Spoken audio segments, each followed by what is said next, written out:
ಮೈಸೂರು ಜಿಲ್ಲೆಯಲ್ಲಿ ಧಾರಾಕಾರ ಮಳೆ ಗಾಳಿಯ ಎಫೆಕ್ಟ್ ರೈತರ ಪಾಲಿಗೆ ಶಾಪವಾದ ಬಿರುಗಾಳಿ ಮಳೆ. ರೈತರು ಬೆಳೆದಿದ್ದ ಫಸಲು ಗಾಳಿ ಮಳೆಗೆ ನಾಶ ಆಗಿದೆ.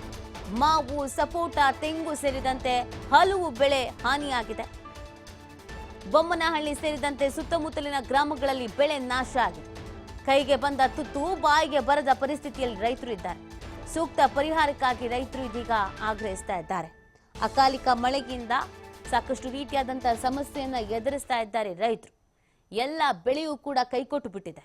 ವಿಪರೀತ ಗುಡುಗು, ಗಾಳಿ, ಮಿಂಚು ಸಹಿತವಾದಂತಹ ಮಳೆ ಸುರಿತಾ ಇರೋದ್ರಿಂದ ತಾವು ಅನ್ಕೊಂಡಿದ್ದಂತ ಫಸಲು ಕೈ ಸೇರ್ತಾ ಇಲ್ಲ, ಬೆಳೆ ಎಲ್ಲ ಹಾನಿ ಆಗ್ತಾ ಇದೆ.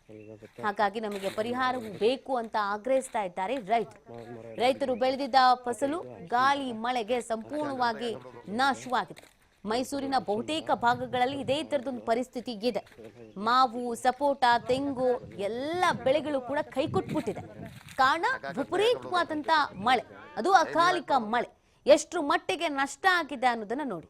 ಪಾಪ ಕೂಲಿ ದುಡ್ಡು ಕೊಟ್ಟಿರ್ತಾರೆ, ಕೆಲಸ ಮಾಡಿರ್ತಾರೆ, ಅದಕ್ಕೆ ಸಂಬಂಧಪಟ್ಟಂತೆ ಗೊಬ್ಬರ ಪ್ರತಿ ಒಂದಕ್ಕೂ ದುಡ್ಡನ್ನ ಖರ್ಚು ಮಾಡಿರ್ತಾರೆ.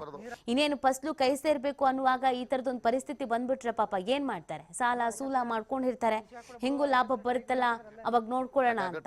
ಬಟ್ ಈ ತರ ಮಳೆ ಬಂದ್ಬಿಡುತ್ತೆ, ಕೈ ಕೊಟ್ಬಿಡುತ್ತೆ ಪರಿಸ್ಥಿತಿ ಅನ್ನೋದು ಅವ್ರಿಗೆ ಹೇಗ್ ಗೊತ್ತಿರುತ್ತೆ ಹೇಳಿ? ಸೊ ಹಾಗಾಗಿ ಇದೀಗ ಕಂಗಾಲಾಗ್ಬಿಟ್ಟಿದ್ದಾನೆ. ಇದಕ್ಕೊಂದು ಪರಿಹಾರವನ್ನ ಒದಗಿಸಬೇಕು ಅಂತ ಇದೀಗ ಮನವಿಯನ್ನು ಕೂಡ ಮಾಡಲಾಗ್ತಾ ಇದೆ.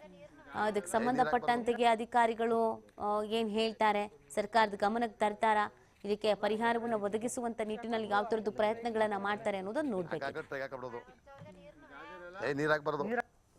ರಾತ್ರಿ ಸುಮಾರು ಒಂದು 10 11 ಗಂಟೆ 12 ಗಂಟೆಯಿಂದ ಒಂದು 2 ಗಂಟೆ ಒಳಗೆ ಮಳೆ ಗಾಳಿ ಜಾಸ್ತಿ ಆಗಿ ಇಲ್ಲಿ ಮಾವಿನ ಮರ, ತೆಂಗಿನ ಮರ, ಮತ್ತೆ ಬಾಳೆ, ಲೈಟ್ ಕಂಬ, ಸಿಪಿ ಮರಗಳು, ಈ ಥರ ನಮ್ಮ ಜಮೀನಿನ ಅಕ್ಕಪಕ್ಕ ಇರುವಂಥ ನಮ್ಮ ಕುಮಾರಣ್ಣವ್ರದ್ದು, ಕಾಳೆಯನವರು, ವೈಕುಂಠ ಇರೋದು, ತಿರ್ಗಾ ಪುಡ್ಸಾಮಣ, ಚಿಕ್ಕಣ್ಣ, ಮತ್ತು ಹಲವು ಗ್ರಾಮಗಳ ಅಕ್ಕಪಕ್ಕ ಮಾರ್ಗೋಡ್ನಹಳ್ಳಿ, ಚಟ್ನಕಾಳಿ, ಅಲ್ಲಿಂದ ಮಾಣಿಕ್ಯಪುರ, ಈ ಸುತ್ತಹಳ್ಳಿಲೆಲ್ಲ ಲೈಟ್ ಕಂಬ